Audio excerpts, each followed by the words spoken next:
মালদা জেলা পরিষদ ভবনে অগ্নিকাণ্ড। মঙ্গলবার সাত সকালে ভবনের তৃতীয় তল থেকে গলগল করে ধোঁয়া বের হতে থাকায় চাঞ্চল্য ও আতঙ্ক এলাকায়।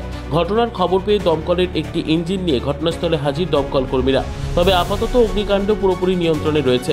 মালদা জেলা পরিষদের একদিকে রয়েছে ইংরেজবাজার পৌরসভা, অন্যদিকে রয়েছে মালদা জেলা আদালত।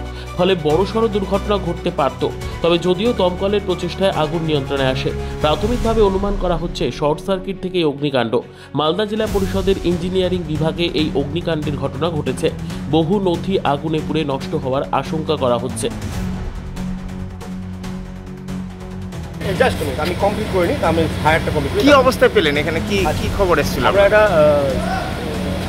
কল পাই, তারপর আমরা ছুটে আছি জেলা পরিষদ ভবনে। হ্যাঁ, তো এইখানটাতে আমরা দেখি যে ডেন্স স্মোক হয়ে আছে প্রচণ্ড, থার্ড ফ্লোরে। তো তখন আমরা সেই ডেন্স স্মোক এক্সিট করার জন্য আমরা কী করলাম যে আমরা বিএ সেট করে যতগুলো এক্সিট ছিল সেই এক্সিটগুলোকে খুলে দিয়েছি এবং স্মোক এক্সস্টটা আমরা ইউজ করেছি ফর যে স্মোকগুলোকে বাইরে এক্সস্ট করার জন্য। ঠিক আছে, এখন এই স্মোক এক্সস্টটা চলছে।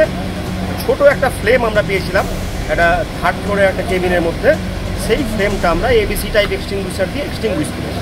ঠিক আছে, কি মনে হচ্ছে এই মুহূর্তে আর কোনো আগুন নেই, কিন্তু যেহেতু ভিতরে ধোঁয়া হয়ে আছে সেই ধোঁয়াগুলো বের হচ্ছে বাইরে, কি বলে যে স্মোক এক্সস্টারের মাধ্যমে। বেরিয়ে গেলে আমি পুরোপুরি বলতে পারবো। যখন সকালবেলা ফোন পেলাম যে আগুন লেগেছে, আমি আসলাম। পোস্টে সরকারি থেকে হয়েছে এটা। সকাল 6:30 মতো সিকিউরিটি হয়ে আছে, ঠিক ছিল। তারপর মনে লেগেছে, তারপর ফায়ার ব্রিগেড আসলো। আপাতত এখন কন্ট্রোলে চলে এসেছে। কি কোন ঘরে আগুন লেগেছে বা কি কি পুড়েছে? থেকে লেগেছে, ইঞ্জিনিয়ারিং সেকশন থেকে লেগেছে। মানে কিছু পুড়ে গেছে বা শর্ট সার্কিট হয়েছে নিশ্চয়ই। বলছি ফাইলপত্র পুড়েছে কিছু? সেটা তো এখন দেখা যাবে। এখন কি অবস্থায় আছে? এখন কন্ট্রোলে চলে এসেছে।